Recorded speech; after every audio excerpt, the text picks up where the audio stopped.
So I'm sitting there scrolling through Netflix, right? Right. Trying to find something that is literally going to catch my eye and pull me in. Right. And all of a sudden I see this thing and I see his face, right? I see the look in his eyes. It's a painted face, his hat that he always wore, his long hair. And underneath it says Bob Dylan's Rolling Thunder Review. Yeah. And I said, this is something I absolutely have to pay attention to. Right. And I listened to that, and Jhan and I, we turn it on and we watch it because that's what we do, right? We get into these bizarre, late night, either serial killer, like we love the serial killer stuff. They've got that sewn up pretty good. I mean, they've Netflix. got that nailed down, right? I mean, Mindhunter will warp you, right? Yeah. So it's either serial killer, murder mystery type deal, or it's some kind of awesome stuff like the Dr. Dre, Jimmy Iovine, whatever that one was, and or some other kind of cool one. But we put this thing on, dude, and it hit me so substantially in my heart. Oh, really? That it reaffirmed the brilliance of what music can do for us. Absolutely, yeah. And I got to tell you, Jhan Lennon, I got to tell you that your music has always done that for me. Oh, wow. Thank you. Your music has always hit me in a way that I felt changed from it. Wow. I felt a whole different perspective wash over me. Wow, thank you. You're able to pare down the essential notes of life and put those notes together in such a pristine way and in such a there's this beautiful pace to your music that has always been just one of those things that just overwhelms me. Thank you so much. It's amazing to hear that from someone that I hold in such high regard as you, and I know you've got a great ear, and you have a musician's heart, but you're trying to put it in your fingers, I know. But no, thank you so much. I mean, it's it's a huge part of my life and a huge part of who I am, and I write music. It's so personal to me. I don't write it with the intention of having it have that effect on people. Quite frankly, it's really it's but very that's personal. the thing, though, right? Yeah, I mean, music is a personal, just like art or poetry, or anything we do. It's an extension of our own soul, right? It's true.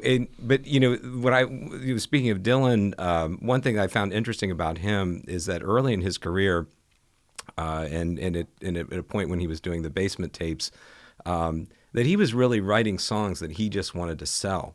He was really looking at himself as more of a songwriter and not so much a performer poet that he really was. And I always thought that was interesting because, like you, his music had such an incredible impact on me. I really felt like it was a piece of his soul or a piece of himself that was really in these songs. And I always found it interesting that he was also interested in sort of the commercialization of just a song for being a song, that it didn't necessarily have to be this deep-rooted anti-war song or anything like that. Right. It's something to make your finger snap and tap your foot. Right, and he was very, I think that's one thing that's so interesting about Dylan is he was always very conscious of the, commercial value of a song as well, and that he wasn't afraid. He didn't shy away from that, and I thought that was interesting because probably like a lot of people, I arrived at, music thinking, wow, this is some kind of ultimate confession or some kind of ultimate comment on a person's own individual experience. But what you find is sometimes, songs are, they're written for occasions or they're written for commercial purposes. And that does, that can be just as beautiful and meaningful that, it doesn't always have to be, a totally self-confessional. My dog just got ran over, or I just had the worst breakup in my whole life, and my heart is ripped out, and I've got to write that song, right? Yeah, and so that I always, I think my songwriting does tend to be more personal because I'm writing songs in a as a non-professional, and I'm writing songs that are coming to me that are purely inspired. I'm not sitting around every day and being I got to write a song about X, Y, and Z and try to I got to pay my rent with this song. It's purely fun, or it's purely a reflection of something that I'm feeling. And what I do like to do is sometimes inhabit the consciousness or inhabit the ideas of other people and write a song through their lens. But my songs are very much a personal reflection, which is somewhat like I said, somewhat a product of sort of the amateur nature of what I'm doing, as opposed to someone that's like, I'm paying my rent with this song. I need in it. Yeah, right? I need this to have some commercial value. I mean, my stuff is very much just purely reflective of something I'm thinking or feeling at the time, or very often, as it's about my children or my wife or some experience I've had with those people. But it is interesting that songwriting can have many different purposes, and sometimes it does need to have a commercial resonance or a commercial value to it. Hell, look at Taylor Swift, man, $185 million last year. Wow. I mean, that's pretty commercial. Yeah. What's remarkable to me is, man, we have known, and for the listeners out there, welcome to the Froglogic podcast. Thank you so much. I just can't get over how honored and humbled I feel for the support everybody's been giving me over the last month since I'm back on with the Froglogic podcast. We're closing in on 100,000 downloads already. It's really just mind-blowing to me that so many people have so much faith in me, and I want to thank you so much for it. I feel very blessed. And the reason Jhan's here with me today is so you better understand. Jhan and I have known each other 30. Yeah, it's got to be 30 years. 30. I've got my 30th reunion this year. So holy sweet baby Jesus! Yeah, wow. All right, so Jhan and I met each other at St. Andrews back in the 80s. We played lacrosse together. We knew each other, but then he went up to St. Lawrence. I did my thing. Everybody's been bombarded with that, and then when I got out of the military and came home, I'll never forget that one storybook night. I was in the wishing well. The wishing well. And it's not there anymore, I know. dude. We should have bought it. We should have what done something. happened, I don't know. bro? We don't have any dive bars left around here. Nothing. Yeah. Nothing with any with any grit flavor. to it, No, right? no. They're all gone. Yeah. Everything's gone. Anyway, so we run into each other there, and I look over, and it's Jhan. And I get this overwhelming feeling of joy and happiness, which everybody who knows Jhan Lennon knows that cosmic synergy is a real thing. And that's God working to fulfill a deeper rooted sense of happiness. And that's not many people on this earth possess that, but Jhan Lennon does. And so I see him, we reconnect, and before you know it, I'm starting to drill down on you with this whole concept of Froglogic, and that I'm going to help kids and save kids' lives and all this. And I've got these ideas. Do you still play music? And he's like, yeah. And I'm like, all right, what else are you doing? I'm a lawyer. And, oh, really? Where are you working? And next thing you know, you're interviewing at my dad's law firm. You get hired, and we start this collaborative process in the very beginning of Froglogic. Yes, yeah. But more importantly, we rekindle a friendship or really ignite a friendship because we didn't hang out in the same social circles much. But I always had this, profound like of you. I always saw, the same thing. Yeah, I felt, we were a year apart, which doesn't seem like a lot, but you know how in high school, you tend to, you hang out with the kids in your grade. But I mean, we had cross pollination with parties and lacrosse and things. And I remember you very distinctly drawing. You were always drawing on your notebooks and things, and you'd always show me your pictures because I think you just knew that I got it and I liked art. Totally got it. Check you this totally out. got it. And you were into Hendrix, and I remember. Well, it was so strange. You're really talented. At that time, I was so afraid. I had so much fear to expose my passion for art. Yes, yeah. I mean, although Boca Raton is not a metropolis of culture by any stretch of the means, still, there's a refinement here. Right. And there's also a kind of built-in expectation for the role you move into based on your parents or where you're from or all that shit. Right. And for me, man, I was very afraid to expose my passion for art. But every time I was around you or Brian Colt or Crangies or it was okay. Yeah. And I was able to subdue that fear in order to be able to expose my art. The question I want to start out with you. Yeah. And I know I'm jumping all around, but that's what I do when I get on You warned me this was going to happen. I can't stop my brain. There's no net and there's no script, and we're just going to do it. When you started playing music, did you have a fear? Did it alleviate a sense of fear in your life, or what was the basis for why you wanted to start playing music? Oh, that's a great question. My house always had music. There were always guitars and pianos and banjos. My father played music. It felt like it was always there. Had he played music his whole life? Just in college, he was he was in college in the '60s, so it was the time of kind of folk music and rock and roll, and so he picked up the guitar probably like a million other kids at that time in college, just kind of messed around with it and loved folk music, loved Dylan, but loved rock, Bowie and the Rolling Stones, but also loved classical music. So there was always just a lot of music in my house, and I really have to credit him with exposing it to me. And what's crazy to me too is younger people that are listening is they've got Alexa in their house, and it's like, Alexa, play Grateful Dead, Morning Dew, Cornell 1977, and Alexa plays it. Whereas back then, it was LPs. Yeah, and you had to have someone kind of guide you in a way, because you really couldn't just pick up music. You had to be sort of educated or something, or you had to be exposed to it. It wasn't just naturally flowing all around. You had record collections and things like that. So music was in the house, but I didn't play. My parents weren't like those people that made me start taking lessons or anything like that. I came to it very organically, and it really wasn't till high school.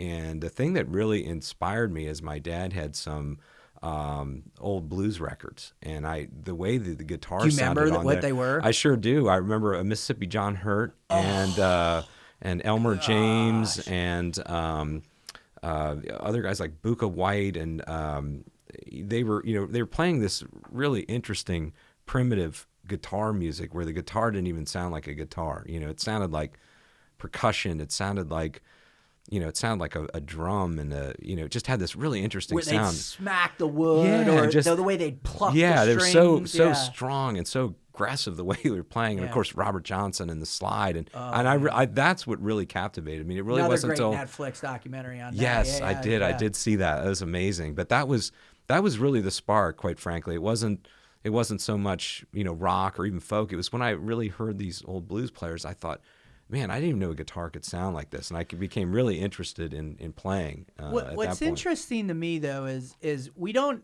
necessarily embody the Delta bluesmen of Mississippi, Alabama, or all around there, and so it's not like we embody. I had nothing in common with these. Yeah, I mean, it's pretty obvious, but. What was it that you heard in their lyrics that drew you in and made you feel this deep connection to it? I guess it's that universal, maybe it's because I heard it at a time where I was, becoming a man, or becoming, maybe experiencing some kind of pain for the first time, or, your emotional development. Maybe I had to be that age to even have some kind of minimal understanding of maybe what it felt like to be, to have some kind of painful experience. Not that anything I had experienced would equate to identifying directly with the song, but I don't it could have been that emotional connection. But I really think it was driven mostly by if I'm being really if I'm thinking about this and serving my memory correctly, I really think it was the sound, the sound of what was going on,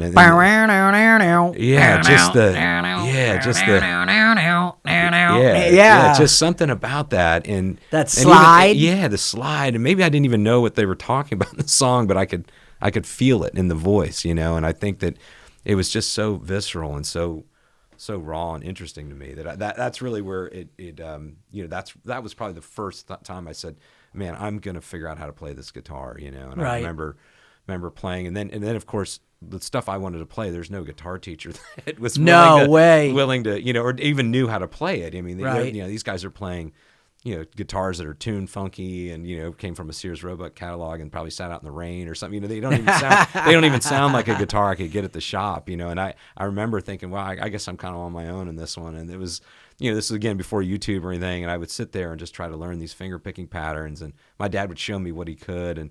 But it was fun. It was a really fun journey. And I just couldn't stop once I started, you know. Now, you know, when did your parents get divorced? I was 10 years old. 10 years old. 11 years old, yeah. Do you think in that split that there's a sense of playing that kind of kept your family grounded together? Yeah. You mean through music? Yeah. Absolutely. Like as long as you played, maybe in your mind, that fear of that it was never going to be the same again was you were able to kind of maybe like a salve. Calm, you calm that pain. I never thought about that.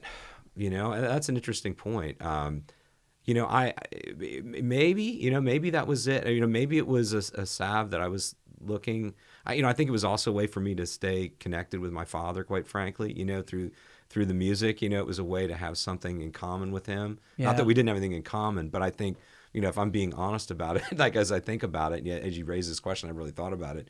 But, you know, that probably was a big driver. You know, we all want to impress our parents, or, you know, you know, part of us wants to beat them at something too, quite frankly, whether it's a sport or, you know, show them like, hey, I'm better. Are you kidding me? I remember the first time in like 7th grade where I actually like beat my dad in a game of pickup basketball. And my dad, feeling ever. And my dad was the worst athlete on the planet. So the fact that it took me to 7th grade is pathetic. It shows you how good I was at basketball. Right. But no, for me it was.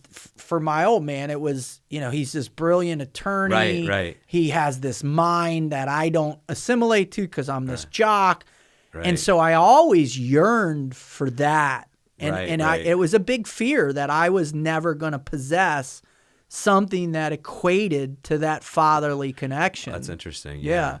No, I you know, now that you mention it, you know, like I say, if I'm sort of being honest with myself, I think, you know, I didn't go and pick up the tuba. You know what I mean? I picked up the instrument my dad played and kind of took to a certain level, but didn't really do anything, you know, with it. And then maybe I felt, you know, this driver to impress him, and also, like you said, kind of beat him at basketball too. Like, so I'm like, hey, check out what I can do, you know? And I did. I kept going, but I was basically self-taught. He did get me some guitar lessons with a fantastic guy that, you know, gave me some basic. You remember theory. His name? I do. His name is Doug Henning, I believe. Doug Henning. He was really like the cool. Figure skater? Yeah. That's wrong. That's Doug something else. I think it was Doug Henning. Yeah, he was great. But, you know, it was really, you know, he was willing to kind of play the kind of obscure music, or at least try to show me some of the structure behind it and things like that. Right. And demystify it a little bit and say, hey, here's what's going on. Yeah, like you don't have to grow up in the Mississippi Delta to understand how to play this. And right? I was coming to the instrument pretty late. You know what I mean? I was starting in high school, really. You know, is when I really started playing, you know, in a more serious way, or really trying to understand it. So it was, you know, he was very, very patient, and also knew that, you know, that I needed someone that was kind of going to be on my level. You know, that was interested in the same music. Technical difficulties That's okay. here, but I'm going to get through it, I promise, and not be such a going distraction. a little MacGyver here. Let me actually go direct and see what that does. You're losing your ears? Yeah, it just keeps going in and out on me, because these are like I bought these in I think Kuwait on the way to Afghanistan. Oh, there we go. All right, I'm better now. Okay, much better. All right, I'm good. Sorry about that, dude. That's what happens when you buy cheap shit, right? You get frustrated. All right, I'm so sorry, everybody. Sorry about that. All right, so you have this connection with your old man, right? And you know, did it continue in high school, or like most of us, we become more detached from our parents, and your art becomes a greater connection to your social scene, right? Yeah. No, that's interesting. I was thinking about when you were talking about, you know, having a level of uncomfortableness with being an artist or expressing yourself that way. And I think particularly at that time, and in a small kind of insulated school like we had. I remember feeling that way about music, quite frankly. All of it? Yeah, I Wow. mean, I was afraid to play. I wasn't looking to play out or start a band or anything like that, and it was really, I was kind of forced to. Even with Scott Pennell and Eric Persoff and all those guys, and I mean, everybody was just. It was really a special time at St. Andrews, I thought, because many guys were really good. Yeah, that's true. It's true, but I wasn't looking to. I was playing with Zach Bishop. I was maybe a year or two older, and he was great because he was he would play with me and he was interested in the same kind of music, and he was always putting on these shows for the boarders. Like after dinner, the boarding school kids needed like entertainment. Yeah, they did. So Zach would like play some songs, and then one day he's like, "Hey, why don't you play with me? We'll work out a song." And it was Amy by Pure Perry League, and then it was Ripple by the Grateful Dead, and then he would always sing the songs, and then one day... Isn't it crazy that you remember that so vividly? Yeah, no, like it was yesterday. I mean... Why so? I think it was the magic of music, like making it with another human being, hit me. It was like... Wow. It was just the fact that you could share something with somebody. What's that feel like? It's amazing. I mean, that's why people get addicted to playing, Right. Why I guess the Rolling Stones are still touring. I saw them last Holy Friday. Geez. How was that? I think like they were having the time of their life, Yeah. and did he have a cane and a walker and all that? Man, did he have in better shape than we are? Could you see like his bump where his defibrillator is in? Jumping around. It was God raining. bless them, dude. My wife kept saying, "I think he's gonna slip. I think he's gonna slip." It was pouring rain. It was right before the storm hit. Yeah, It was pouring rain, but it's an extraordinary feeling. And I remember then I was goofing around singing harmony on a Grateful Dead song, Ripple, and Zach looked at me and he goes, "Hey man, I think your voice is better than mine." He's like, I think you should be the one singing these songs. It is good. I was like, no way. I'm not singing these songs in front of a bunch of boarders because a lot of them were older than me. And I was like, you're trying to be cool. I was like, I just kind of want to go into the radar and play some chords, and have some fun. And then we were getting ready to play, and he just announced to everybody, he's like, "Jan's going to sing this one tonight." And I went, "Oh my God!" And he put me on the spot, and I sang it. And I was just that the never first looked back. time?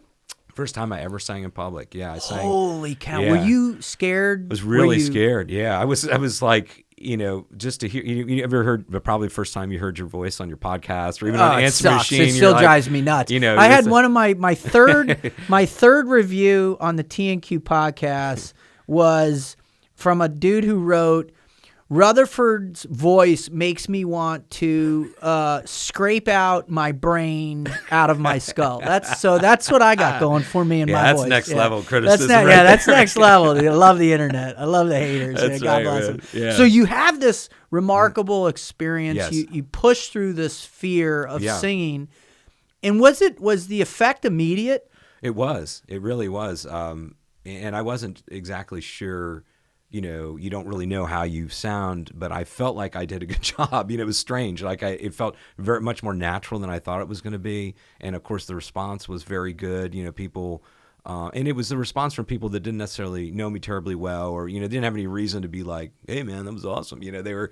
I felt like it was a somewhat objective critique of like, "Dang, that was pretty good." And then I thought, and that's what we're looking for, isn't it? Yeah, it is, and especially when you try at something. That age.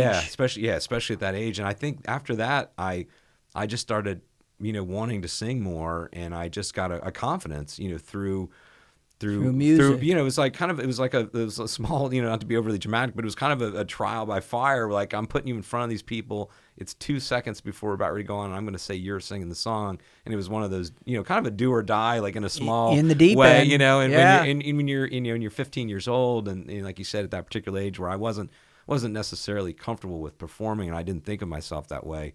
Once it happened, I was like, I just felt incredible. I just felt like an immediate connection. Would you say, because, as you know, man, you've been around Froglogic since the beginning, fear is this major component of what I try and explore within the human condition. And that at 15, we're all afraid. Yeah. I don't give a shit who you think you are, even the captain of the football team or whatever, the prom queen, whatever. Everybody's afraid. Yeah.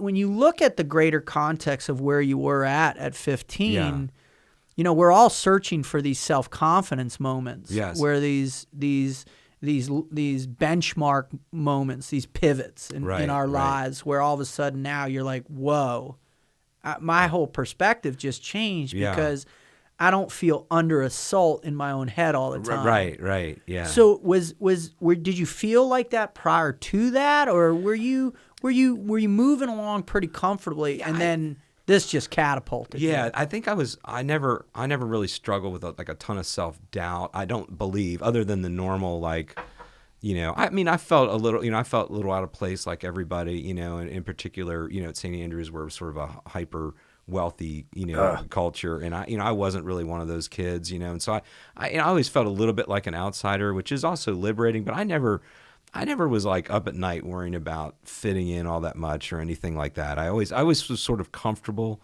but I definitely got a level of, like you say, confidence and sort of a self-definition in a way that I realized once I started performing music, that I just felt like a piece of the puzzle was just put in place. It was really almost like, scratching an itch or something. I know it sounds, kind of cheesy, but it really does. It felt that way, and it's why I always encourage people. I know you and I owe you a few guitar lessons. You owe me more than a few guitar lessons. And with my children, I always encourage people to pursue art or music, because I think that all of us as humans have this capability. And you just got to be put in the right circumstances, And so now you're getting into it, right? Yeah, and this is where all of this was leading for sure. Is and just so everybody knows, Jhan's also a very successful attorney. Works for is general counsel for a company called Bacchus Global. We'll talk a little bit about that in a moment. So it's not like you're yearning for some other form of success in your life. You've had this great academic career as well too, and you're very successful as an attorney and as a father. But it's these pivotal moments that come to us through art. Yeah. And what I always try and profess to people, whether I'm doing private coaching or I'm mentoring or whatever, is, hey, have you explored this whole other universe to be able to assess yourself, right? That's interesting. Yeah. Right? Because we really are, when you're not deeply involved in art in any particular way, it's much like a lot of other components of life. It's the fear of the unknown. Right. Oh, I can draw stick figures. How many times did somebody say, I can play chopsticks? Yeah, I mean, if I hear that again, you're going to smash somebody in the face, right? But yet, everybody is moved by music. Right. Yeah. Most everybody can be moved by great art or architecture or being in a special place. But yet we stay so we stay so far away from it. We're so afraid to allow our minds and our experience to be captivated by the arts. Why do you think that is?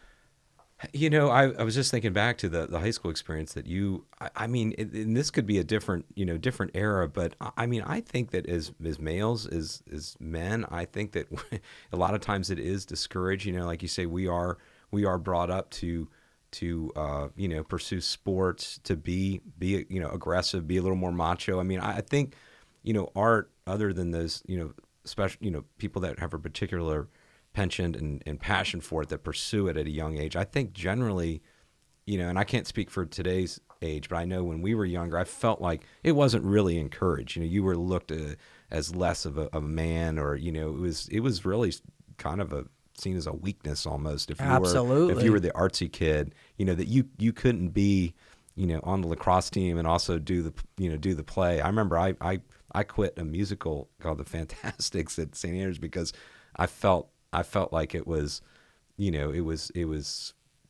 I felt that I was going to be, mocked or made fun of. Did you get ostracized for that? Do you remember? I know it was all in my own head, I'm sure. But that's the point. But that's was the point. Yeah, that I didn't, I think it wasn't my type of artistic expression either. But I got the lead as the character, and I quit like after Mr. Parker probably still hates me because. Sorry, Mr. Parker. I know you hate me. Christmas concert my sophomore year with Mark Andrews and Jeff Elmore. Oh, this doesn't sound good at all. Yeah, it's horrible, dude. It was just so bad. That poor guy. I mean, he had to deal with God. We were all assholes. Of us. I know. Complete. Such a good dude. I know. We got to send him a ham or something, turkey or something. Something. But play him a song. Yeah, he'd love gosh, that, right? I should write something. Write for a him. song for. But I do owe him, because in Scotsman, he also told me that I could sing. And gave me a lot of confidence, quite frankly. And he said, and I think he picked up on that. He said, I know you're afraid to sing, and I know that you don't. You're not comfortable doing this, but I think you can sing and you have a good voice, and I want you to, do this. But at that time, I didn't have the bandwidth to be able to step up and do both, to be able to say, hey, I'm also a sports guy, but I'm also into musicals and things like that. Right? I wasn't really so much into musicals, but I think it's just discouraged, quite frankly, particularly I think at it that still time. is today. Yeah. I mean, those, however many millions of years of evolution, you know, and how we perceive each other in terms of our gender and all those things, it's kind of built in. Yeah. And there's a lot of people that have proven through scientific evaluation that, there's a component of masculinity that is there.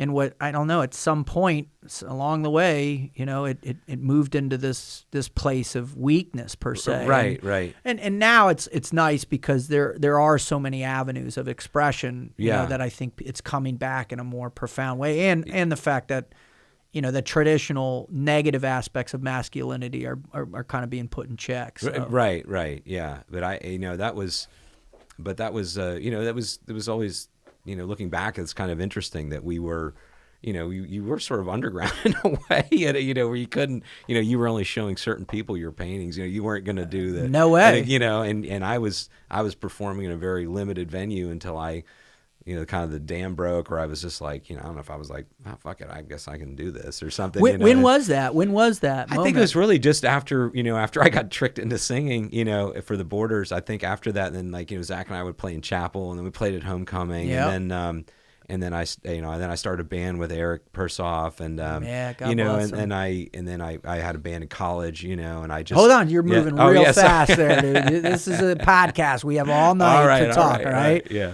All right. So I think it's for both of us. Art has always been a grounding source, right? Yeah. To ground us in wherever we were in terms of our evaluation of the self. Yes. That's what we do, right? Yeah. We need those avenues to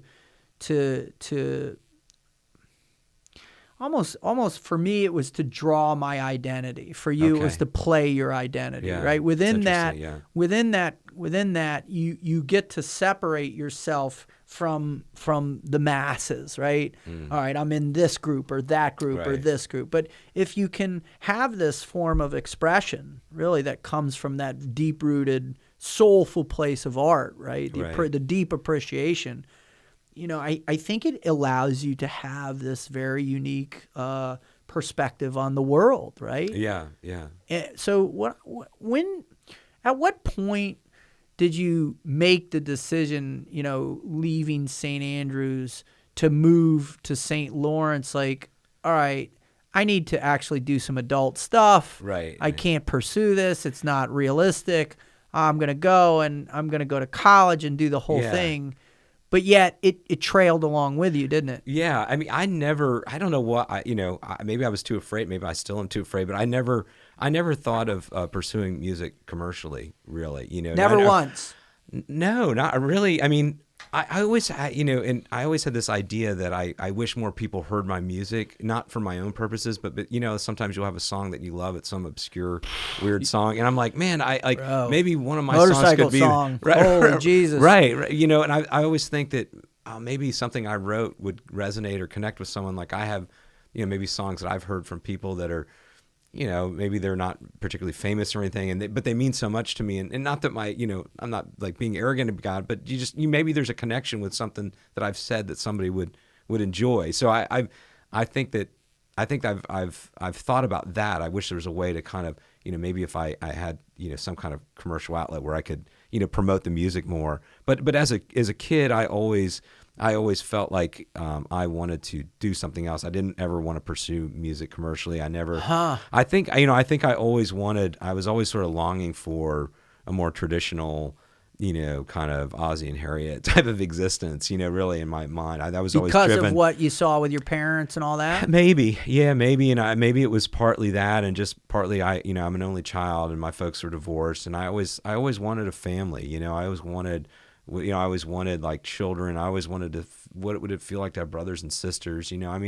There's a somewhat lonely quality of being an only child of divorced parents, and I was a latchkey kid, and I'm not like telling a sob story here, just the reality of it. But I think that wires you a certain way, that you want certain things out of your life. So I never wanted to be like the starving artist or like the musician out on the road. Was it too cliche, or was it not going to provide you with enough confidence? I think I was just fearful of it. I think I was fearful of not being, the music not being accepted or not being appreciated or something. The more I think there's that fear that you put it out there, and people say, Dave Rutherford's voice makes me want to scrape my skull. Brother, I felt that on every level. I remember my first big painting class where you're doing 4-hour blocks and all that, and I spent like 50 hours on this one painting called Home Pregnancy Test.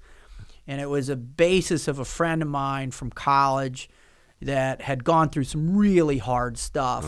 And it was, although she had not made the attempt, there was suicidal inclinations had prompted her in this depression she was in. And I painted this picture of this girl in a tub wearing this, big turtleneck, sweater, black makeup, kind of the high eyeliner in this really kind of mosaic tub. And she'd slit her wrist, and it was the blood was pouring over the white porcelain, and it really popped out. And pretty heavy. Yeah, it was. Yeah, I mean, yeah, right. I mean, that's what I am underneath. That's why I am. Woohoo! And so, but I remember going in and being finished and getting, literally emotionally castrated by my instructor. Really? Yeah. I mean, it was horrific. Yeah. Because, my brushwork was wrong. The way I didn't set up with a triangular configuration to move the eye appropriate in the right way. The content, the color coordinate, it was all horrible. Yeah. And then I was, I looked at her and I said, "You go, fuck yourself." And I walk out, and that was my intro to my really the stopping point for me, where it was like, man, this is not supposed to be like that. Your art shouldn't be like that. I shouldn't have to feel that. Unfortunately, in the real world, your art is evaluated at that level. Right. Particularly if you're pursuing it for commercial purposes. Totally. Where it's got to translate to someone who's going to pay money for it. And I think I always had that fear too. That I loved, and also to sound corny, but I loved it so much that I never really wanted to make a living at it. I just truly loved doing it. I almost kind of hated the idea that I'd have to go try to get people to buy this, and I'd have to hustle. The business aspect just of it. the kind of the reality of being a musician, unless you maybe strike gold with a good good pop song or something like that. One song, your one hit wonder. Yeah. And what's interesting is you had the integrity to know that, right? And that you wanted to keep this beautiful aspect of your life, really the grounding force of your life, protected as you moved on in your development in pursuit of that Ozzy and Harriet dream. Yeah. I mean, I've always had a pragmatism to me, where that's for sure. Where I try to always, and it doesn't always work, but I've always tried to be realistic about things, and I just knew I loved music. I loved playing it. I never want to stop playing it, but I don't necessarily want to make a living doing this, and I just, you could call it fear, you could call it pragmatism, but I did have this vision for my life that didn't really have me as a touring musician or trying to do something like that, and not that I would have been good enough anyway, but I didn't even give it a shot. But hold on, let's talk about your band at St. Lawrence, because I mean, Jeff Doyle out there would say, Ann Hall, he could have made $50 million off you. I don't know about Mark and the rest of them, but I think for sure. I think he's still got some CDs of ours he's trying to sell. Oh no, dude, I have one. When we first started working together, he gave me one. So tell me about that when you got to St. Lawrence, because it's not an easy school. You're bogging down, but yet did you seek out your social life through music, or how'd you do that? Actually, how'd you make that adjustment? I have an incredible story about this. This is. Let me sit back and enjoy this. Holy cow! This will. I mean, I think because the characters involved, but this is kind of really cool. So I'm thinking about going to St. Lawrence, and I go up and I visit, Brendan Quinn, who was attending there, and I'm not kidding. I go to a party at a fraternity in the basement. And I'm listening to the music they're playing. It's late nights, after hours. This is like after everybody's gone home and they have some secret kegs on tap. Yeah.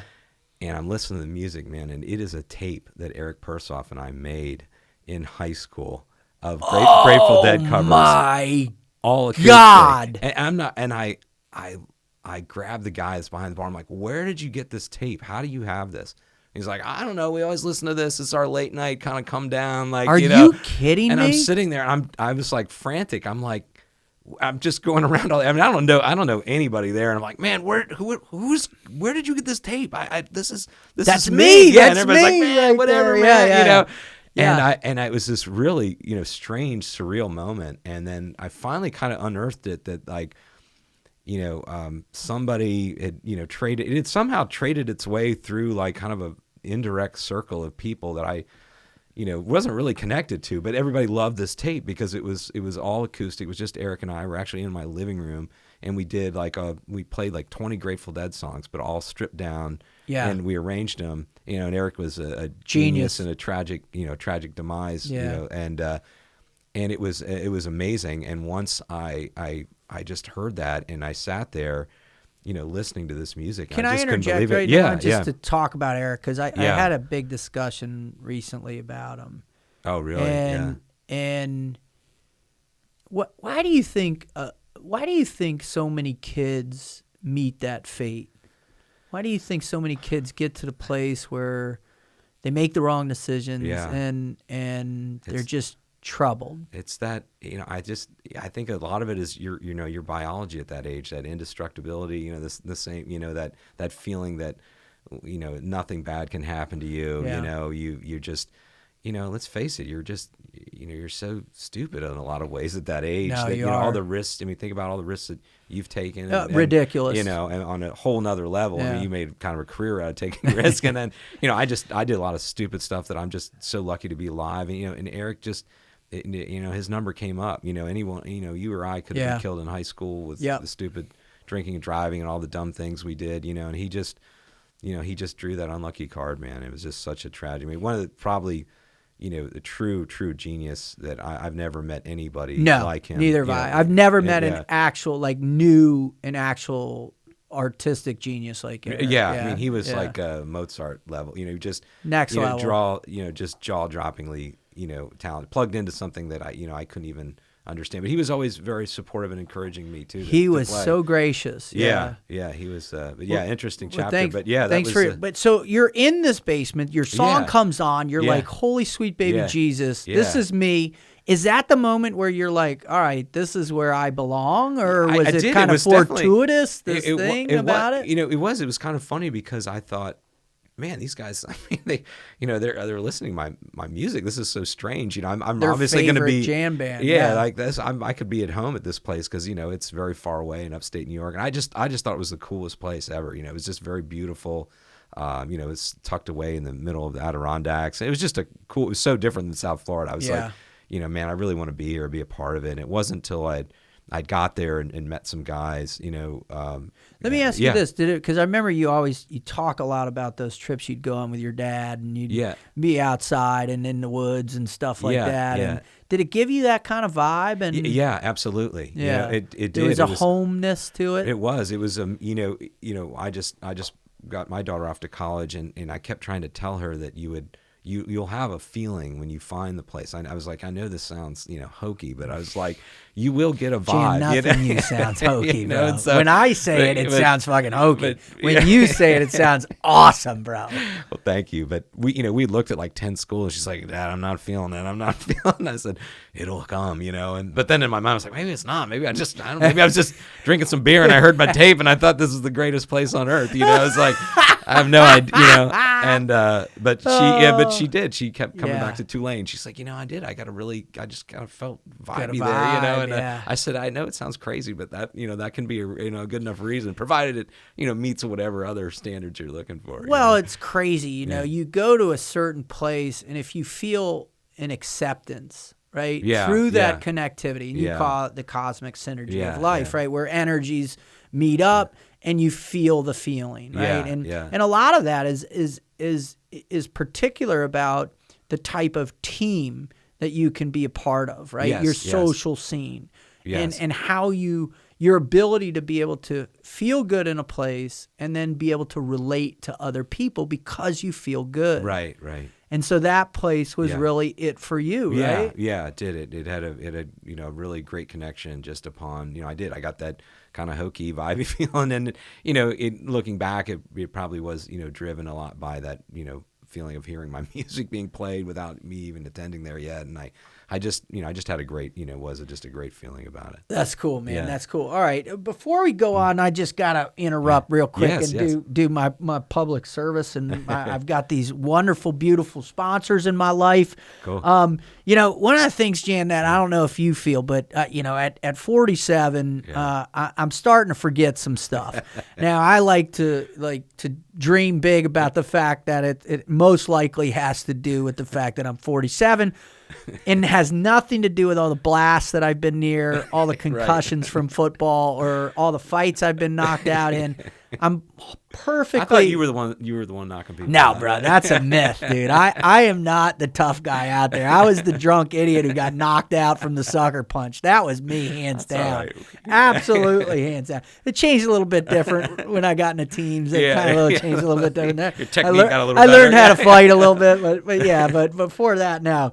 Well, anyway, so it's so funny, man. I have a big fear about that. It's one of my biggest fears in my life that I deal with every day, and really kind of affects my confidence on a bunch of different levels, is my brain and what's going to happen to it. And one of the things that has been great is this wonderful relationship that I have with On It and Aubrey Marcus, the owner and CEO of this great company called On It. And what's nice is they have this this cornerstone product called Alpha Brain, which really affects your memory and focus. And I'll never forget, being in Austin with them. I went over on this influencers thing and they invited me to, or just randomly, and I remember they gave me this ditty bag of all this swag stuff, and Alpha Brain was in it, and I started taking it, and I had this wonderful alacrity kind of come over my synapses, where I was able to stay focused and remain clear for extended periods of time. And so now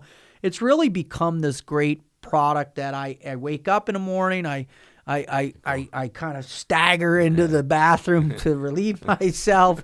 I drink my half a glass of water. I get my Alpha Brain. You know what I mean? This is where we are, man. I drop my CDB oil in, and that's how I start my day. And I really am able to have this. It's not a miracle drug. There's no such thing out there. But in terms of not having to take pharmaceuticals or any of the other things that a lot of people struggle with this, and I found this great product in Alpha Brain, and I just can't recommend it enough. If you're out there and you need just that little tweak, it's not going to turn you into Einstein. It's certainly not going to make you the next great social media influencer whatsoever. But it's something that's going to just tune it up a little bit. It's just that little, it's like going to 11, right? You're on 10, but it's like one more, 11. It's one more, all right? So, don't take my word for it. Give it a shot. Go over to onnit.com. That's 2 N's, ONNIT. Go over to onnit.com.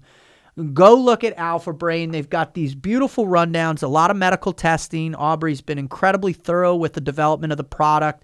Joe Rogan supports it. Brennan Schaub on The Fighter and the Kid supports it. I know the guys over at Black Rifle Coffee are all about On It products themselves too. And that's why I stand behind it, especially because it works. It helps me maintain my focus throughout the day.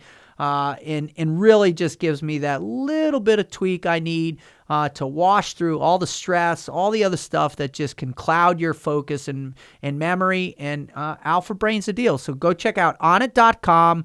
Tell them Froglogic sent you, man, and enjoy the product. All right. The other one is Wise Food, man. Now, we just went through Hurricane Dorian, brother.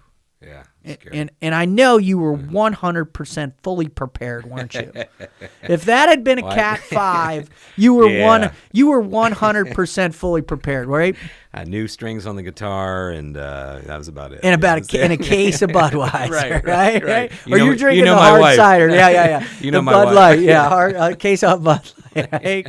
Oh, that's so gorgeous. Can we get them sponsoring this? Yeah. That'd be awesome, dude. Bud Light, if you're interested. We wouldn't be able to get her out of the studio. She'd be the new grip that did all the filming and all that. I'd be like, Amy, you got it. No, this throwing doesn't my work. wife under the bus, right? right there. We love Amy though. So, anyways, listen. This is no joke. I mean, I literally going through that was petrifying. Yeah. Again, another monumental fear for my family, for my friends, for everybody that lived on the coast, and for anybody who's paying any attention. And you've seen the photos of Bahamas, and I really want you to stop for a second and just be grateful for what you have after you look at the complete devastation of the Bahamian Islands and what those people are going through. I have some amazing friends that are just involved in immediate airdrops and support, Blue Tide Marine, some other great groups out there, some friends of mine in the teams that are working to support. They're in Zodiacs. They're over there right now. They're trying to bring aid and food to all these people. There's a lot of great. So think about how you can support them.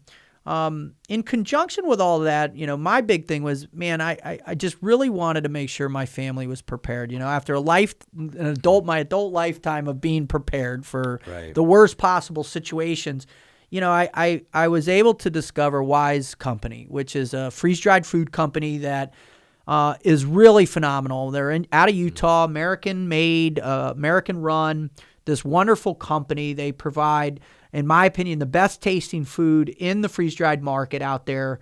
They have one basic other competitor who's been in the market, but I take the Pepsi Challenge 24 hours, 7 days a week against them. They have great chefs that are making this food. But more importantly, when you go to Wise and you see their array of food, whether you get the buckets that have 124 servings or, 75, or, you do the 1 month pack, or you do the 3-day pack, or you do the 6 month full blown, EMP Holocaust stuff, right? The true prepper thing. Man, this stuff will last. It's 25-year shelf life on much of it. It's got great taste. It's freeze dried. It's portable. It stores really easily. Man, when this hurricane came, I went out. I got 3 buckets out. I saw those in the kitchen. You see that? They're still out, right? Yeah. They're still out. I got 3 buckets out. They became a part of my pack, my evac pack, which we ended up evacuating because when it turned into a Cat 5, I wasn't going to put the girls through that potentially. I took 3 buckets with me. I took all my firearms with me. I took a small bag of clothes and some water, and that was our evac plan because you just don't know. No. You don't know. And so being prepared is much more than, I'm a hard dude. I'm going to be able to handle this and all that bullshit. Yeah. The reality is when pandemonium breaks out, there's no food, there's no water, there's no supply coming, there's no power, there's no transportation. Roads are destroyed, power lines are down. Man, if you're not adequately prepared to support your family with enough food, you're going to face some serious repercussions. Yeah. I mean, the type that you can't come back from. Right.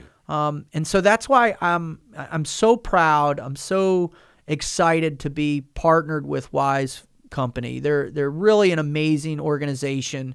They do a lot of good. They provide great product. So go to wisefoodstorage.com. That's wisefoodstorage.com. Check out all the different types of products that you can buy there. If you choose to take a risk and just buy a bucket just to test it out, they've got camping. They've got camping pouches for when you go hiking.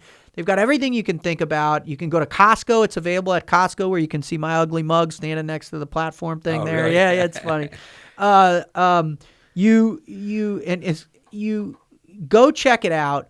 And when you check out, put in the promo code Froglogic. You'll get 25% off every purchase you have, no matter how big. 100% free shipping, all that, and you get a 90-day guaranteed full money back if you're not happy with your product. All right, I stand firmly by it. It's the product that I believe that when I'm in that situation that I can take care of my family is Wise Company. So wisefoodstorage.com, promo code Froglogic, 25% off all you can think, everything you got there. No worries whatsoever. Absolutely check it out. And tell them I sent you, man. All right. So St. Lawrence, brother. Yeah. You're there. You're in a band. You're in your third year. When does wanting to become a lawyer pop into your head, dude? That's crazy town. Because I was from day one. I was like, it was expected. Like I had to become some attorney. I had to go be in the office next to the old man, you know, and that was an expectation, right? Yeah. But that wasn't the case for you, was it? No, not at all. I mean, there'd probably been some people in the family tree or something that had been, lawyers, but no, there was no expectation. My parents weren't lawyers, and they were educators and, kind of, sort of chill people. There wasn't the, but again, I'm thinking my practical side, even when I was a young kid, I think even in high school, I had to think about, what I could do for a living, because I was terrible at math. I liked science, but I wasn't particularly good at it. But I always liked reading and writing and analysis. And, I found I could read large chunks of things and sort of distill them or, understand them. So I just thought it was something I could do for a living, like being any other kind of trade or something. I just found it to be. Where? Was there a person? Was there a time? Was there a moment where all of a sudden you're like, oh yeah, I'm going to be a lawyer and I'm going to kill it? No, it was really just, I just tried to take my skill, whatever skill set I had, and I thought, what could I do to make a living? Really, it was that, for as romantic as my music career is, it was as dull as I needed to find something I could do for a living. And you could always, was it more practical in terms of you could always support yourself? I just thought it was just like one of those things that, it was a good skill. And I thought I had sort of the kind of predisposition to be able to do the things that involved, law in my mind, as a high school or college kid. But they did have a good pre-law society at St. Lawrence, and there was an older lawyer that kind of ran it, and he would there wasn't a lot of opportunity for internships or anything because we were up in the kind of middle of nowhere. But I was involved with the pre-law group. I had some idea, what kind of what the profession entailed, and again, I'm going to be honest with you, as I always am.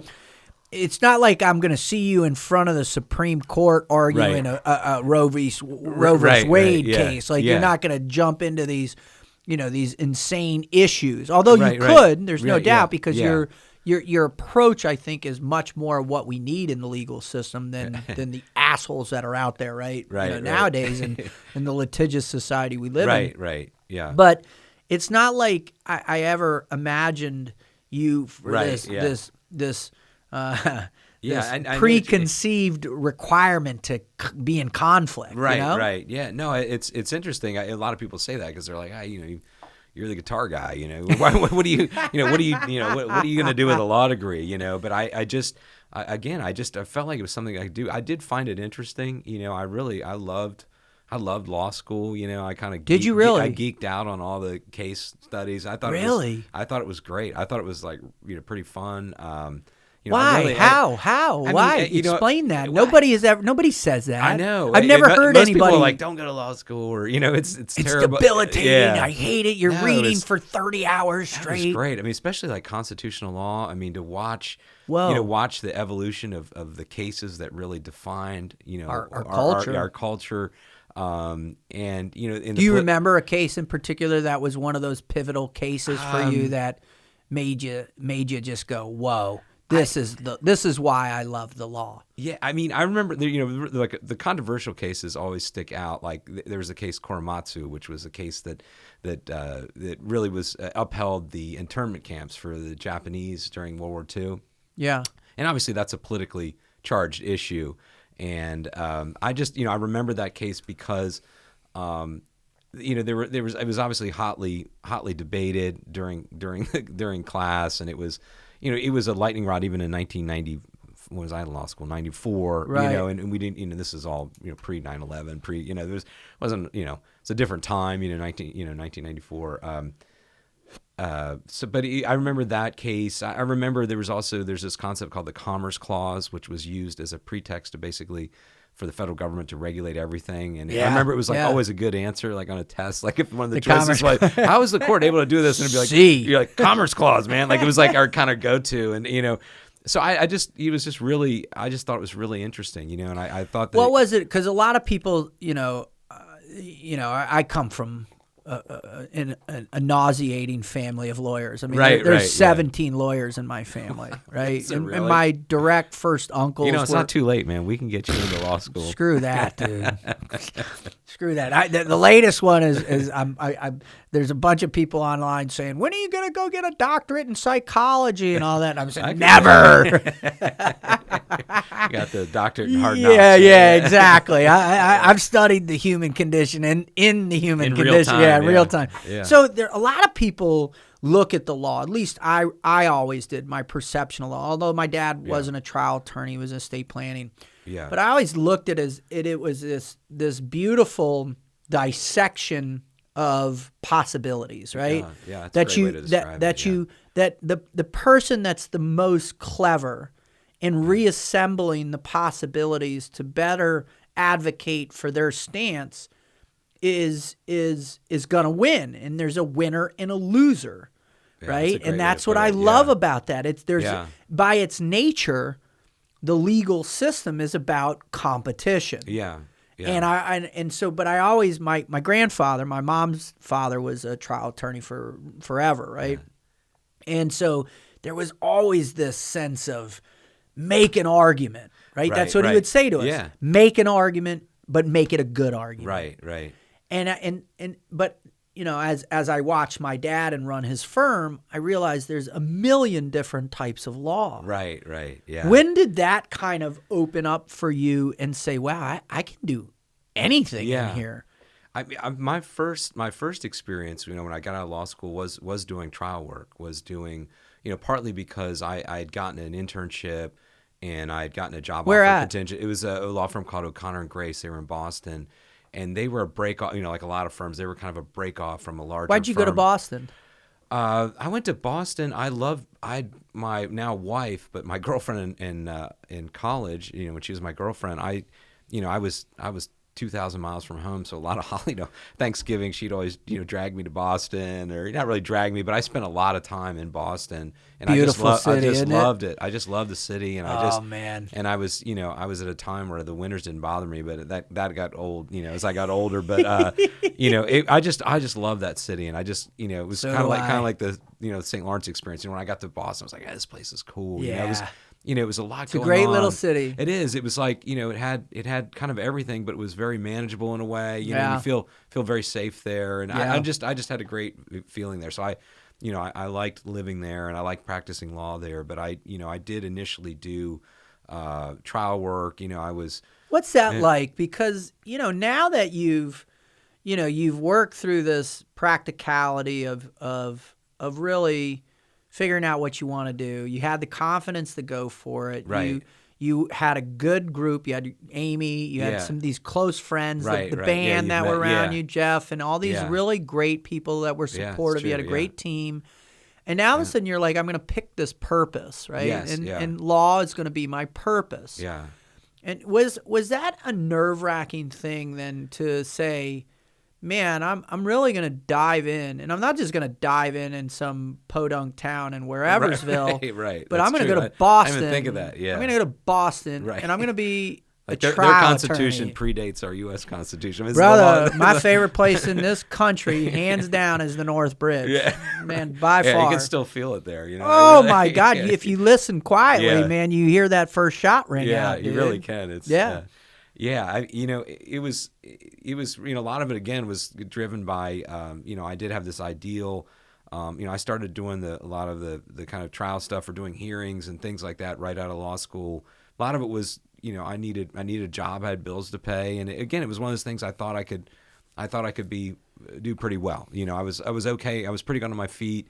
I could, as you said, make the argument. One of the biggest things I learned, though, it was funny as a young lawyer, and this is true for a lot of things in life, is that I would go into a hearing, say we had an issue on whether to admit this piece of evidence in the overall trial. They would give me a small portion of the trial to handle, which was a preliminary hearing. Right. And I remember you were an FNG, and so they're like, all right, here, meet, take this little piece. That's exactly right. And I found they also would send me sometimes on cases that were controversial because I was young, and they thought I could garner some, not necessarily sympathy, but sort of a human connection with the judge. I had one case that involved a young girl that was allegedly raped at a hotel, and she had filed basically a series of claims against the hotel, and I had to go and do one of the hearings, and I actually had to examine her, cross-examine her, and and I was.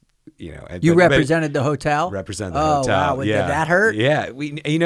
It was interesting. That's when you really become very focused on the facts and the evidence of a case, because there was as much evidence that this didn't happen as there was that it did happen, and so you really just have to kind of, it sounds like a, typical lawyer cop out or whatever, but I don't think there's such a thing. After 47 years of living with a lawyer, I don't think that way, I mean, there are, we've seen it now. We live in this crazy age where you're condemned before any evidence is ever even presented, just on hearsay or someone's post on Instagram. Right. And so the due process, I mean, the one thing that just is outlandish to me are these red flag laws that are popping up, or people being condemned for hate speech because it makes people feel uncomfortable, or it's just where I think, never before have our these core foundations of due process been under attack like they are now.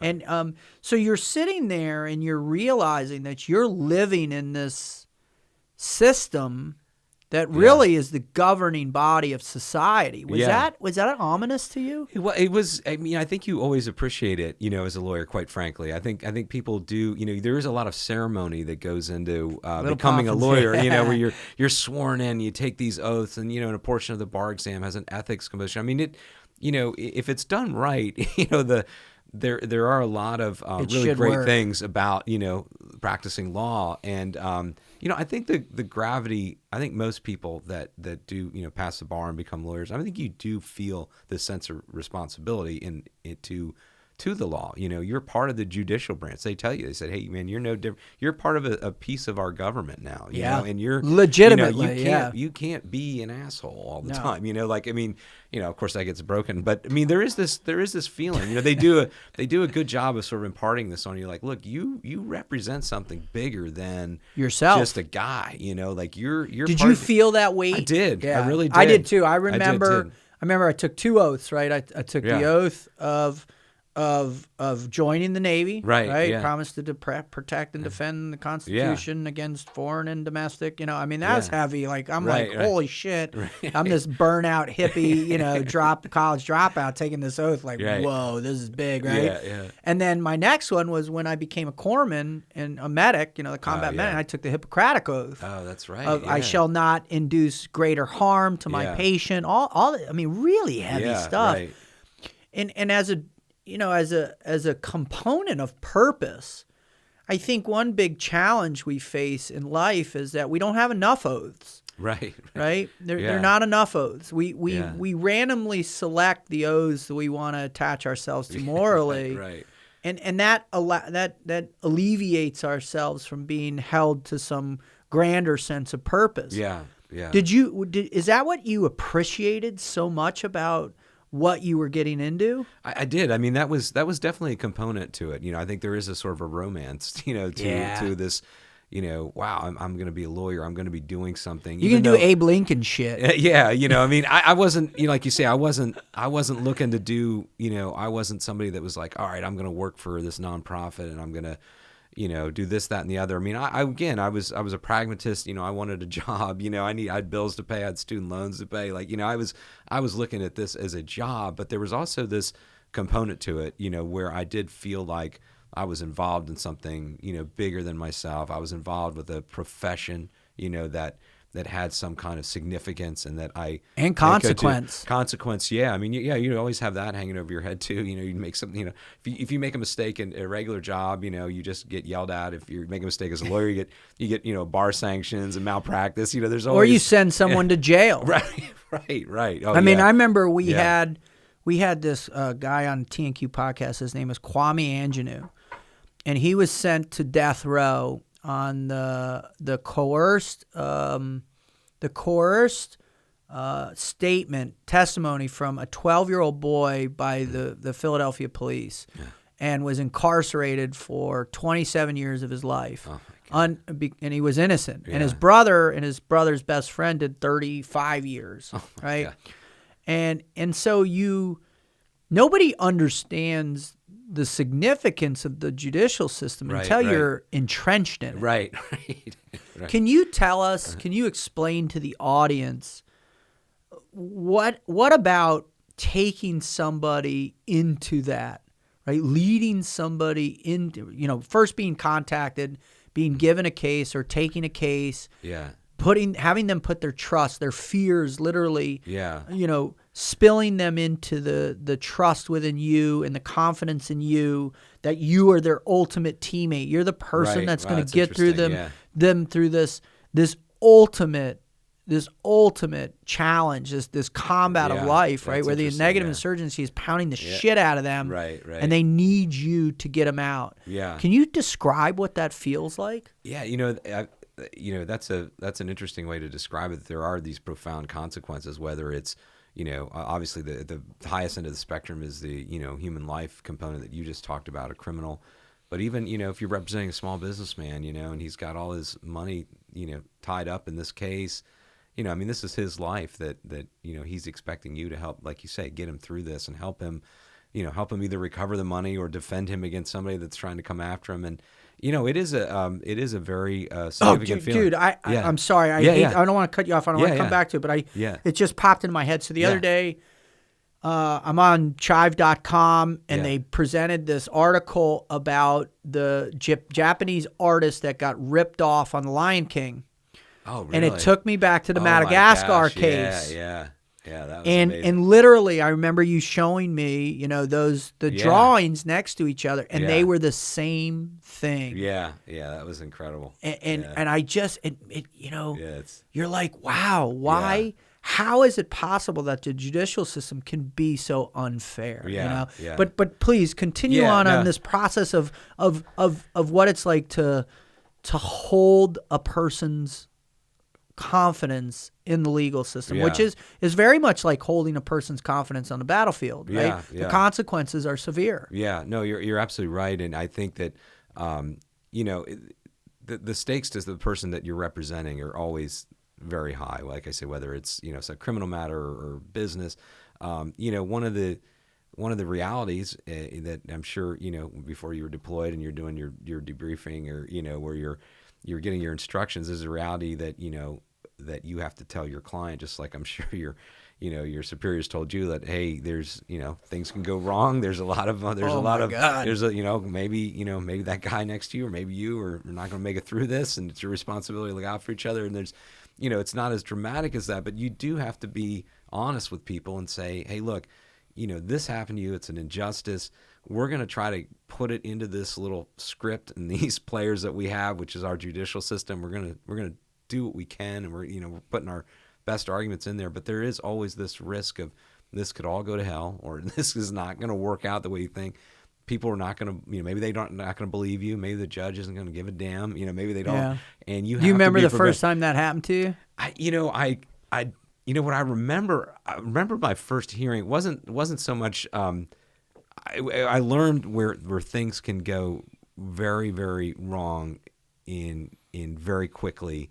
I did a hearing, and it was early in my career, and I had spent, probably, way too long that night, staying up late, going over what I thought the main, what the real issue was. And I prepared for really the kind of the meat and potatoes of the case. And I had studied every case law, and, I had filed briefs in advance, and I show up to the hearing, and I'm loaded for bear, man. Like I've read everything. I know it inside out. I got highlighters. I'm just like, come on, I'm so excited, I'm like 23 years old, and I'm just like, I know this literally better than anybody. And then I get in there, and the judge asked me some tangential, like bullshit, like question about something that had very little to do with the case. Like, well, why didn't he call him back when and I was like, what? And I'm like totally flustered. I got all my cases. I'm like, you want to go through the case? Like, I read those. I understand those. And it was immediately I had to pivot, just start addressing some tangential thing. But the judge didn't think it was tangential. And I learned very quickly that, you have to be able to know all aspects. Yeah, that he thought that there's some stupid thing that happened, that's all. And it was in the facts. It wasn't really in the case law. Like, I knew the law better than anybody. But he was like, well, why didn't this happen? I was like, oh, man, and I really realized there that, one, you got to be prepared for anything. And two, something that may seem significant to you really may mean nothing to the judge. And they could be much more focused on something else. So it was, I learned that man, you've got to know the file backwards and forwards, and also, don't just know the law, that and maybe assume that if you get a smart judge, he is going to read all your stuff, maybe be already on the same page with you, and you're not there to re-talk about the cases that he's already read. Whereas I was approaching it more like a law school kid, where I'd read all the cases and I knew like how I could explain it, but that wasn't what he was interested in, and it was. It's kind of like life, right? Right. Yeah. You got to be prepared for the pivot. Yeah. And you made a living doing that too. I mean, every op is probably not going to go the way you guys drew it up. Never won. For real. Yeah. And I by far, I'm not the guys out there that have, like Rob, that, 450 plus combat missions. Right. Certain dudes over at damn near 600 missions. Yeah. I've done enough to kind of, have a taste that, Murphy's real. Yeah, yeah. And he really enjoys your misery, right? He's like a first teamer for the negative insurgency, right? Like, he was one of the founding members. He's in the original platoon, and it's tough, man. Yeah. It's tough to fail on that stage, especially. The client was in the courtroom, by the way, on that one. So I was like, man, I better come up with something here. So it was that feeling of, man, this guy's got his trust in what I'm going to say here today, and he's here.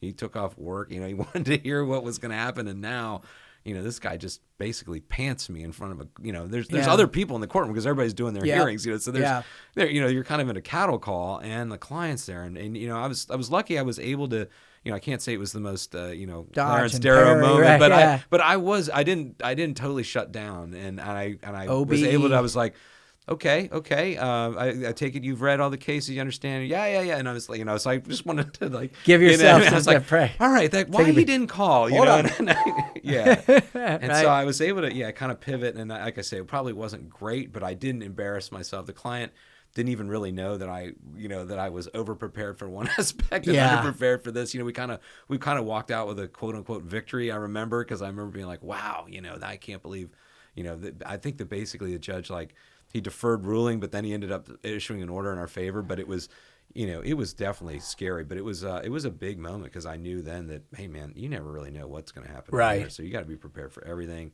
and also be prepared to be able to ad lib. And do a little dance if you have to. Oh, for sure. That art, that creativity, right? True. And that's what comes back to it. That there's always a requirement in life for creativity.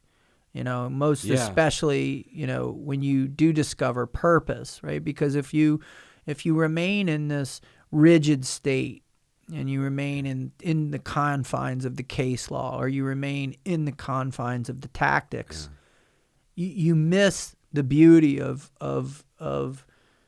that true freedom that's expressed in great creativity, right? And that's what I thought of it like that. And that's what art does for us. That's what music does for us. It allows us to feel that's why I love jazz as much as I do. It's so funny. I destroy the girls with it. And, just the other day, I did Miles, a big documentary coming out on Miles Davis. Oh, cool. Just beautiful. And I put him on, and they're like, turn it off. And, and the seed the other day was like, can't we listen to something that has lyrics to it, that has singing? And I'm like, no, this is jazz, man. It's free flowing. It's exciting. It's just, they're just playing, and they're like, they're giving that dead stare, and I'm like, all right.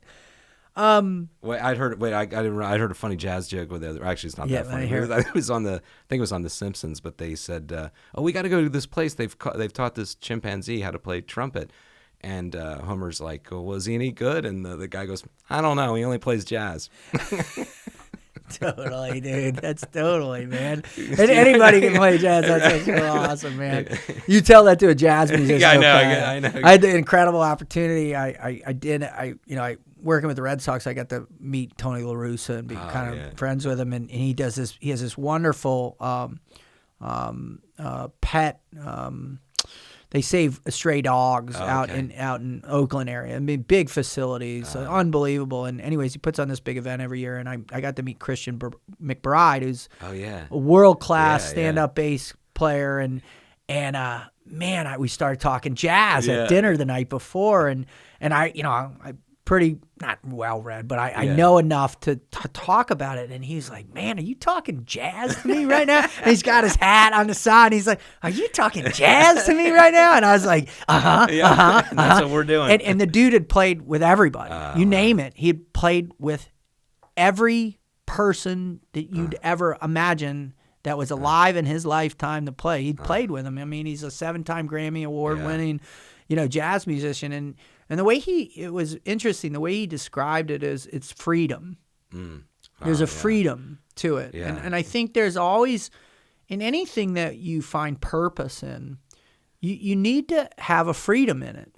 Yeah. And the one thing I want to now ask you about is, you had this practicality, but yet you had rooted in this beautiful evaluation of music and art, right, through your whole life.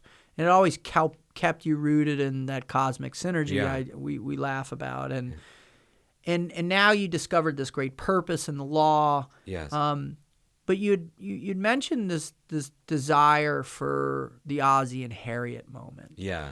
And so as you round this corner and you decide to move back down to Florida to be near your mom, I assume, and to get out of the cold, right? Definitely. And then it was the moment, like with you and Amy, let's have a family. Yeah. And you have these 3 beautiful children. Oh, thanks. and I can't even tell you some of the greatest influence I've ever had as a father comes from you. Oh, thank you. And I just love, even on July 4th the other night, you just gave me, and then the other night too, you gave me this beautiful advice, and I'm going to share it with everybody if you don't mind.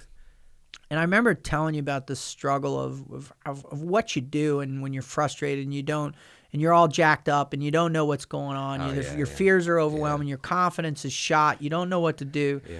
And you told this beautiful story about your father. Yeah. And you told this story that he told you, and he said, Jhan, when you get into trouble and you don't know what to do, just love more. Yeah. And that's one of the most profound things I've ever heard in my life. Oh, really? Yeah. And I was hoping that you could talk about that as it relates to your, I don't want to call it style, but your purpose in parenting. Can you talk about that?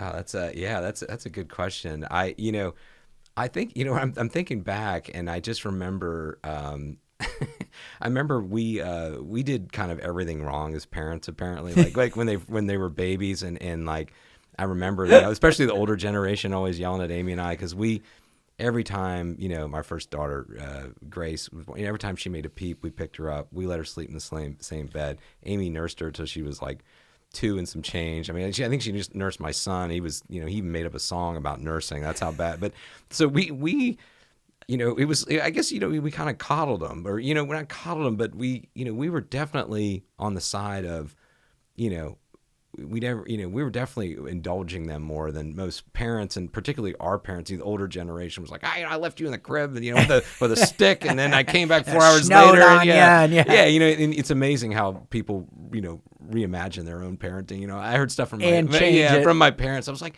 we never did that, or but that's one of the things you learn as a part of being a good parent is like being able to tune out all the other quote unquote good parents that give you. But we just found that it always worked whenever we gave into our hearts and just loved them. Everything was always better, and it was always, everything just was better when we embraced what we thought our hearts were telling us, that, hey, Grace wants to sleep in our bed, lay on our chest. Like, let's just let her do it. Who cares? We want to, what feels right. Yeah. We just kind of, we did things that, like I said, that maybe we're overindulgent or, it's called the rhythm of love. Yeah. It was just, we just went with how we felt really, and it was, and I still haven't gone wrong that way, even when they're, maybe they're insular or acting up or things aren't, matching up. I just know I've never gone wrong by saying, or and sometimes it's not always saying, it's just being like, there and just letting them know how much they're loved, and that, you're as parents, I've just sort of evolved that I think our job is less disciplining them other than showing them the right way to be and to just love them. I mean, it sounds corny, but it's, I just found that it just didn't work. Not that we went through like a heavy disciplinary period with any of them, but it just didn't feel right for us. We weren't big on kind of structure and like, kind of top down command. We just realized that they're not dogs and they're not people you work with. These are very interesting, fragile, developmental beings that we're sort of honored to have with us. And sometimes you just maybe just shut your mouth a little bit, and just kind of let them be and try to just live by example. And, and again, there's a lot of things we've done wrong. I watched this old video. I know, not to get off track, but I watched there's no such thing as off track with us. I also realized that like each kid is so different too. Parents out there know this. They're all so different. And I watched this video and I still regret it to this day.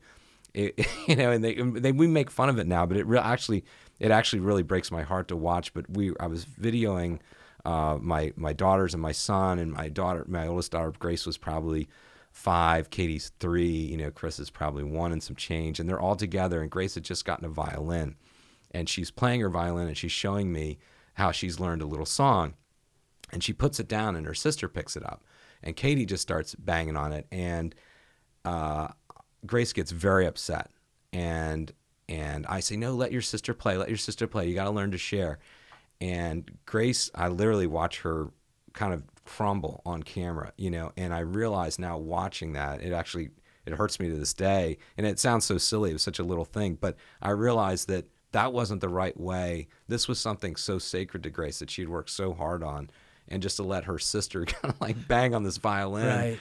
I realized that wasn't the right thing for Grace. Like I could do that with Chris, it would have been a better life lesson. I wasn't factoring in how Grace's personality is what I'm saying. I was doing kind of a one size fits all, like you got to teach your kids to share, but that wasn't the place to do it. This was something special that she had worked on. This violin was sacred to her, and the fact that I just let her sister knock it around, really, you watch the video, it's hard to watch, because I watch her spirit just get broken. And I look at that, I'm like, damn it, I thought I was doing the right thing as a dad. I thought I was, teach them to share, teach them to, interact with their sister, and that this is something they can do together. But I fucked up, because I watched it and I was like, that wasn't how I should be treating Grace. Like Grace is a different being than maybe I could have done that with Chris or something, but I didn't do it right there. I just, and it haunts me, and I wonder how many other moments like that aren't on video where maybe I made bad choices or I thought I was doing the right thing. And that's part of being a parent. We're kind of all bumbling through this together. But I realize, and I always tell new parents this, that there's not a one size fits all, when you're educating your children and trying to show them the right way or discipline them or whatever it is. Like you've got to you got to customize your discipline, for your each life kid, lesson. That right? that we're kind of taught to be like, we have these like maxims, like sharing is good, and which is true, but you got to watch how you dole these out and how they're administered. And I tell parents that now, that like, hey, just be mindful of the being. What you're gonna have to customize your parenting for each of you, particularly if you have multiple kids, and I know you got a lot going on. So God it's like, Almighty. There's a different handbook, is what I'm trying to say, for each one child. of these, and for each situation. And it's a handbook that's writing in real time. right. And I watch that, and it sounds so funny, but it's like I watch that, and it's hard for me to watch. Like I can't, because I'm watching myself do something wrong as a parent. It's a very minor thing. People would probably fast forward by it. But I'm watching, I can see what's happening to Grace on the film, and it is tough to watch, and I just like, oh man, I really fucked that up. I should have been like, Katie, this is Grace's, and why don't you come over here and play with this guitar? Instead, I just kind of let him fight it out. I was trying to teach him to share, but it was the wrong approach for this particular child, very sensitive, different type of kid. And so so it's the love too much. I mean, I hope I was more a practitioner of it than I wasn't, but I definitely made mistakes. But like I said, the one thing I did find, and I still kind of feel that way, particularly now I got 3 teenagers, is that, you really just letting them know how much they're loved, and in a true love, not just like a love you greeting card way, but like, I'd kill or die for you. And that, right? That whatever you do is not wrong, as far as our relationship. You need to be able to know that I am the ultimate jump on the grenade for you person in this world. That's it. We don't even need to know anything more about it. That's the level of what we're dealing with. That's how much I love you. Just having that, kind of, trying to live by that and just show them, like Katie, we got in a minor car accident the other day, and she was so upset. She thought it was her fault, and I just was like, Katie, this is nothing. It's ridiculous. But just instead of like, I know some people would have yelled at her and be like, why didn't you back up? And when you looked, and didn't you use the rearview camera? I just said, Katie, this is a joke. Your mom hit shit all the time. We left the office yesterday after cleaning up, and we're driving down, and there was this horrible accident that just happened right in front of us. So I jumped out, ran over, and oh really? Started assessing and directing people to do stuff, and this woman was just, she was trashed. Her clavicle was destroyed, her shoulder was dislocated, her neck was jacked up, but the car was dripping fuel and smoking, so I had to move her, which caused her an incredible amount of pain. And the other 2 people in the accident, one guy thought he was having a heart attack, the other woman had glass all through her hands and her face, and I think you were there. Well, granted, Boca Raton, they're there fast. We live in a really blessed. All around America, there's very few places that your response time is horrible. But it just made you go, man. I'm so blessed with what I have, and we're all safe. And coming through the hurricane, we're so blessed with what we have. Everybody's safe. These children are so blessed with who they are. And I just want to keep them safe. Yeah.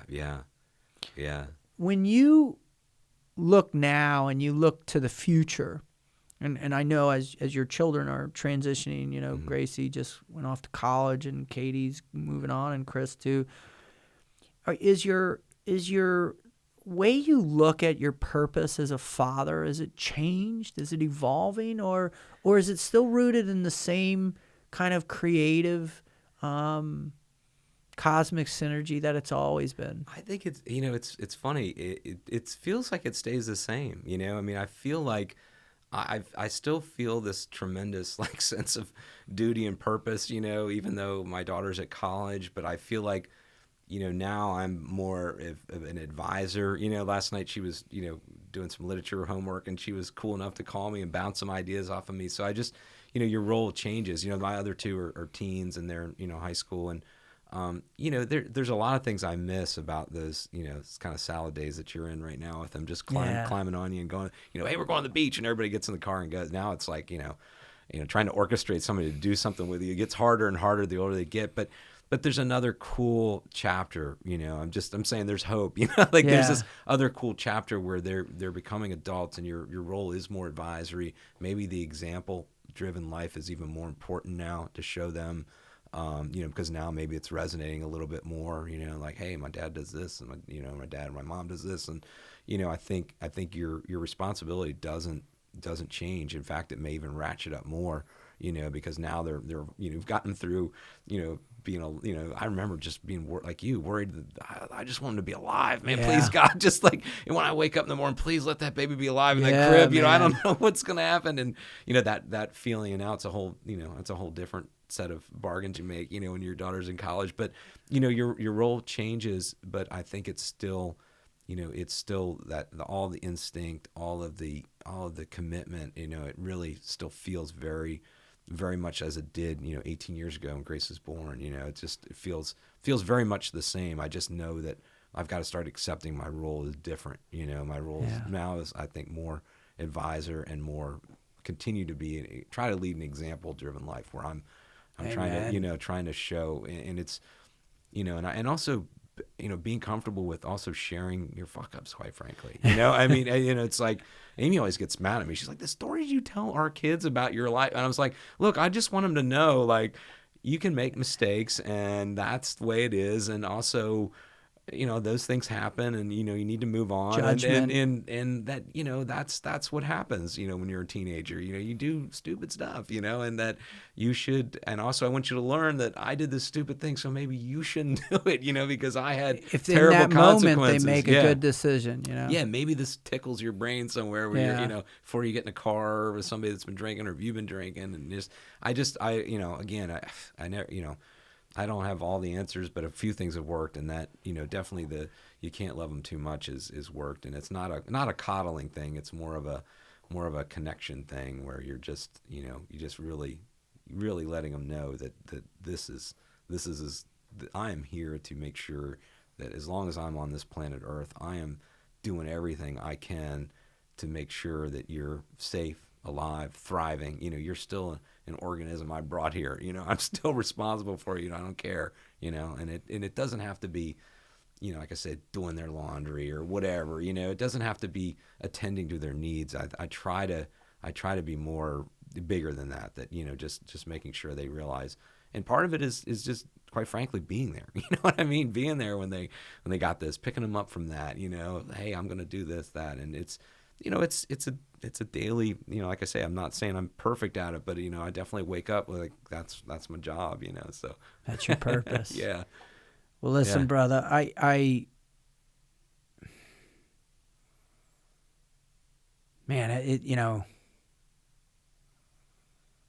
when you think about the magnitude of life, and each day, and when you have experienced loss, in an untimely way, it refines your ability to find that loving purpose, right? Yeah. It refines your ability to be creative and to appreciate the arts and the art of life, because it is not a science. No. Anybody who wants you to believe that is they're out of their minds, right? It's an ongoing symphony that has 8 billion conductors, right? Yeah.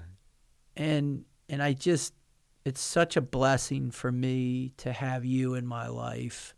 And I feel the same way. And I think the listeners who are paying attention, hopefully you hear this and you understand, and you can hear what the underlying message is behind Jhan and who he is and what he's trying to tell you, because I certainly have, and it has changed my entire perception of my existence, and I'm just beyond blessed to have you as one of my best friends. And thank you. I just think feel the same way, bud. Yeah, I know all my listeners would absolutely. You're gonna put me on the spot here, right? Cut my head off if I didn't ask. It's right behind you. And if you could, my brother, I would love it if you could play one of those songs that you talked about. Those songs that that come from the heart and come from that cosmic synergy in your soul. And if you could close us out with that, man, that'd be a real blessing. No, I'd be honored.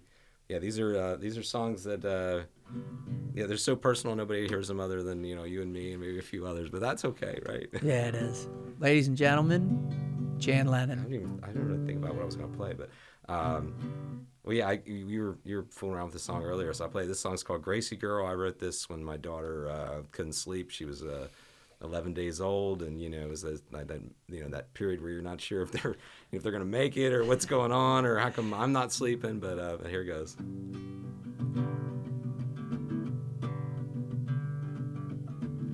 Gracie girl, why can't you get to sleep and let your dreams slip away? Your mama's been on the night shift now, going on 11 days. Don't you know that I love you? Don't you know I'm gonna love you for the rest of my days? But now, Gracie girl, I wish you could just get some sleep. Tomorrow is so far away. What do you dream about when your eyes close and you finally do slip away? Is it sunshine? Maybe moonbeams? Is it the end of the day? Don't you know that I love you? Don't you know I'm gonna love you for the rest of my days? But now, Gracie girl, I wish you could just get some sleep. Tomorrow is so far away. Thought I saw your little eyes close, about a minute ago.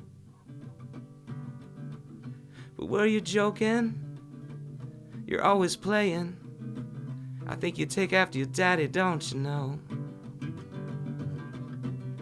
Don't you know that I love you? Don't you know I'm gonna love you for the rest of my days? But now, Gracie girl, I wish you could just get some sleep. Tomorrow is so far away. Thank you, brother. Thank you. I love you. I love you too, man.